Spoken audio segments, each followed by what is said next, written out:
Sabe, paisagens têm um poder incrível em qualquer história. É só pensar numa floresta escura ou num mar agitado que a gente já sente alguma coisa. Mas poucas imagens são tão carregadas de significado quanto uma terra seca, vazia. E é por isso que hoje a gente vai mergulhar nas fontes para decodificar duas paisagens bíblicas que até parecem a mesma coisa, mas são totalmente diferentes: a terra devastada e o deserto. Muita gente conhece o poema A Terra Devastada, do T.S. Eliot, né? É uma imagem fortíssima da desolação dos tempos modernos. Mas, como a fonte aponta, essa ideia não nasceu com ele. Na verdade, ela tem raízes muito, mas muito mais antigas, arquetípicas mesmo, que atravessam séculos de história humana e espiritual. E é aí que a gente chega nas perguntas principais. De onde veio essa imagem de desolação total? E quando a Bíblia fala em deserto, ela está falando da mesma coisa que uma terra devastada? Olha, a resposta pode surpreender e ela revela muito sobre como essas narrativas antigas pensavam sobre julgamento, sobre provação e sobre esperança. Ok, vamos nessa. Primeiro, vamos focar no conceito mais pesado, digamos assim, a terra devastada.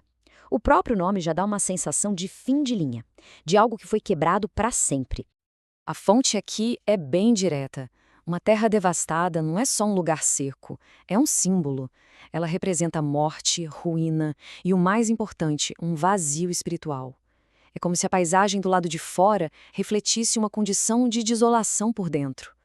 E as características que a fonte descreve pintam um quadro bem sombrio, pensa só. Não tem gente, não tem água, não tem cidade nenhuma. É um lugar que foi entregue para os bichos mais selvagens e para as plantas mais hostis. E essa menção a salinas é particularmente forte porque o sal esteriliza a terra, né? Ele torna o solo improdutivo para sempre. Então aqui está o pulo do gato. Uma terra devastada não é um acidente da natureza. Segundo as fontes, ela é o resultado de uma ação. Especificamente, um ato de julgamento. É uma terra que se tornou assim como uma consequência de algo que deu muito errado. Agora, o interessante é ver como essa imagem é usada. A fonte destaca que 75% das vezes que ela aparece é na boca de três profetas principais.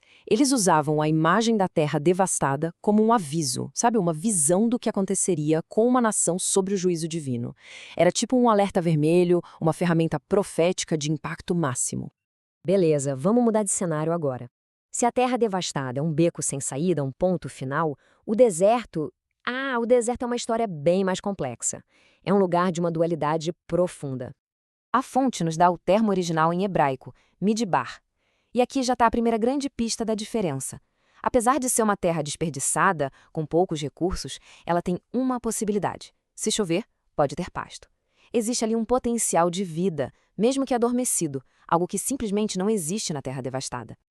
E é fácil confundir, né? A linguagem parece muito próxima.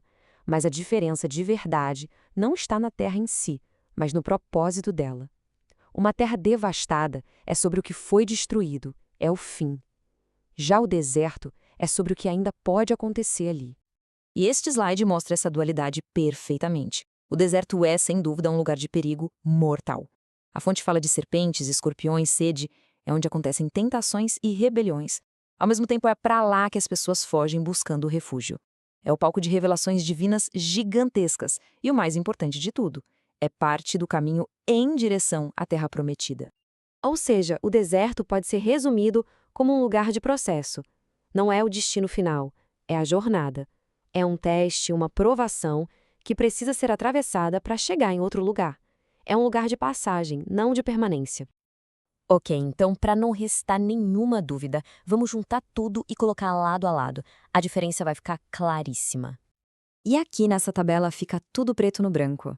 De um lado, a terra devastada. O significado dela é o resultado de um julgamento. A função simbólica é ser um ponto final, um lugar inabitável que representa a punição. Do outro lado, o deserto. Um lugar de teste, uma jornada perigosa, sim, mas onde dá para sobreviver. E, crucialmente, é onde pode acontecer a revelação divina. Então, no fim das contas, a gente tem um número 2. Duas paisagens, duas ideias. O que as fontes nos mostram é que não estamos falando só de geografia, estamos falando de duas metáforas poderosíssimas para a experiência humana, quase como mapas para nossos próprios estados espirituais. É basicamente essa a grande diferença. A terra devastada simboliza o fim da linha, a total ausência de esperança. Já o deserto, por mais difícil que seja, simboliza que ainda existe um caminho a ser percorrido, que a jornada continua. E isso tudo nos deixa com uma pergunta para refletir, né? Pense em como a gente usa essas ideias até hoje. Quando alguém diz que está atravessando um deserto, a gente entende que é uma fase difícil, mas é uma travessia. Como será que essas imagens tão antigas, de um fim absoluto contra uma jornada árdua, continuam nos dando a linguagem para a gente entender e falar sobre os momentos mais desafiadores da vida?